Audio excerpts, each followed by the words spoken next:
Hi, I'm Mike Hawkins.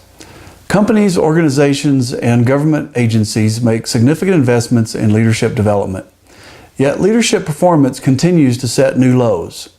Studies find that 2/3 of the population lacks confidence in their public leaders.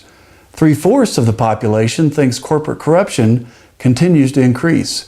Over half of employees consider their bosses to be below average leaders, with many surveys reporting approval ratings as low as 10%.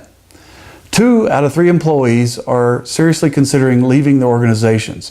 Only 1 in 4 employees are fully engaged in their work and giving their best effort. By many measures, employee morale is down and job stress is up.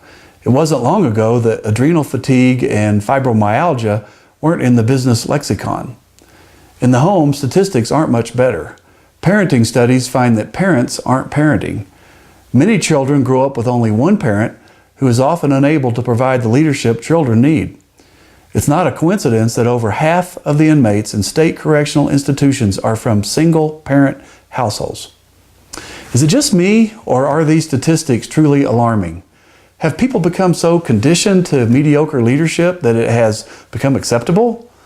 Don't people realize that poor work conditions, company layoffs, high unemployment, economic recessions, and other societal issues have their roots in mediocre leadership?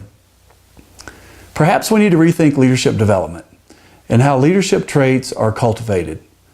Common methods to learning leadership include 5 approaches: on-the-job learning, training, reading, mentoring, and coaching. But are they effective? Before answering this question, let's answer a more fundamental question. How do people learn? As an executive coach and lifelong student, I find that learning any skill, including great leadership, is accomplished through 4 attributes: interest, acquisition, application, and reinforcement. First, learning to lead starts with having an interest in learning to lead. Without an eagerness to develop and rise above mediocre leadership standards, people don't invest the time and effort that great leadership requires. Second, with an eager mindset in place, becoming a great leader requires acquiring knowledge. It involves learning how to think, decide, and act. It requires understanding not just what to do, but how to do it. Third, learning to lead requires application. It requires putting acquired knowledge into productive use. It involves repeated doing, practice, measurement, and refinement. Lastly, great leadership requires reinforcement. It requires continual improvement and sustenance. It requires encouragement, exhortation, and accountability to the standards of great leadership. So, how do the 5 typical approaches to leadership development satisfy these 4 enablers of learning? 1, on-the-job learning provides an excellent opportunity for application and reinforcement, but often falls short on providing deeper insight. Also, the reinforcement it provides can be at odds with actual best practices.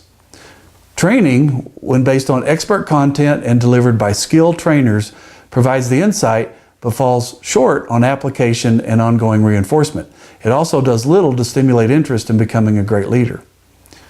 Reading nonfiction books can provide a source of motivation to learn as well as expert content and ongoing sustenance, but does little to guarantee application and accountability. Mentoring, when provided by a seasoned leader, can stimulate interest, transfer knowledge, and provide reinforcement.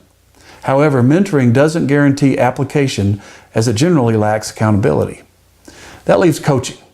Coaching, when performed by a competent coach, whether an employee's manager, an in-house coach, or external executive coach, instills interest, imparts knowledge, facilitates application, and provides reinforcement. Individualized coaching enables all 4 attributes of learning. If you aspire to become a great leader or develop a deeper skill in any domain, talk to your boss about receiving his or her coaching.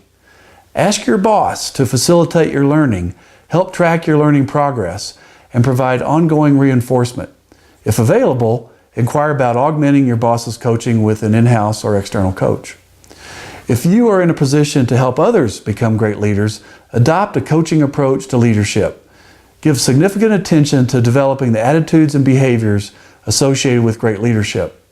Jack Welch, who turned General Electric into one of the world's most admired companies, said he spent over half of his time developing his leaders. For detailed information on developing coaching skills, read the Scope of Leadership book series on coaching leaders to lead as coaches. All 6 books are available at your favorite book retailer or my website, www.scopeofleadership.com. Thank you.